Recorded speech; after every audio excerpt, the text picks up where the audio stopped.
நமக்கு 2, 3 நாளாக ஒரே அலைச்சலாக இருக்கா, பைக்லேயே போயிட்டு வரதுனால நைட்டு ஃபுல்லாக தூக்கமே இல்லை, சரியான பேக் பெயின். காலையில் தான் கொஞ்சம் அசந்து தூங்கினேன், அதுக்குள்ளேயே நம்ம மக்கள் எல்லோரும் 5 மணிக்கே எழுந்திரிச்சு கதை பேசிக்கிட்டு இருந்தாங்க. இனிமேல் என்னத்தை தூங்கி அப்படின்னு லைட்டாக ஃப்ரெஷ் ஆகிட்டு வந்தேன். ஆளுக்கு ஒரு வேலை. இங்கே எங்கள் அத்தை ஒரு சைடு வந்து விவசாயம் பண்ணிகிட்டே தான் இருப்பாங்க. தோட்டத்தில் நல்லா நிறைய கத்திரிக்காய் கொண்டு வந்திருந்தாங்களா, அதனால கத்திரிக்காய் எண்ணெய்க்காய் போட்டு நேற்று வச்சுருந்த குழம்பு இருந்தது, எல்லாத்தையுமே ஹீட் பண்ணி சாப்பிட்டுட்டு ஊருக்கு கிளம்பியாச்சு.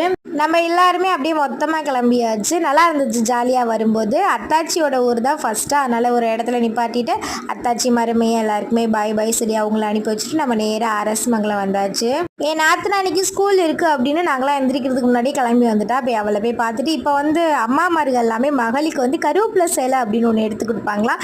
எப்போ மாதிரி நம்ம பிஸ்மிலா கடைக்கு தான் ஒரு குட்டி ஷாப்பிங் போனோம். சாரியை மட்டும் பார்த்து வச்சுட்டு வந்திருக்கோம், இன்னொரு நாள் வந்து எடுக்கிறோம் அப்படின்னு. அங்கேயே நமக்கு ஒரு குட்டி ஃபங்க்ஷன் இருந்தது, அப்படியே சாப்பிட்டுட்டு சின்ன மாமியை மாமனார் அப்படியே அவங்க ஊருக்கு அனுப்பிட்டோம். அத்தை மாமையை வீட்டுக்கு அனுப்பிட்டு நானும் செல்வா மட்டும் நம்ம ஃப்ரெண்டு வீட்டுக்கு கிளம்பியாச்சு. அவங்க யார் அப்படின்னு நெக்ஸ்ட் வீடியோவில் பார்க்கலாமா. இன்னைக்கு நம்ம ஃபேமிலியில் நிஷாந்த், அரஃபா, மரியம், வினோ, பவித்ரா, அபி, பாலசுந்தரி, ரஞ்சனி, ஜோதி, செல்வி, ஜபராஜ். உங்களுக்கு இனிய பிறந்தநாள் நல்வாழ்த்துக்கள். Bye bye.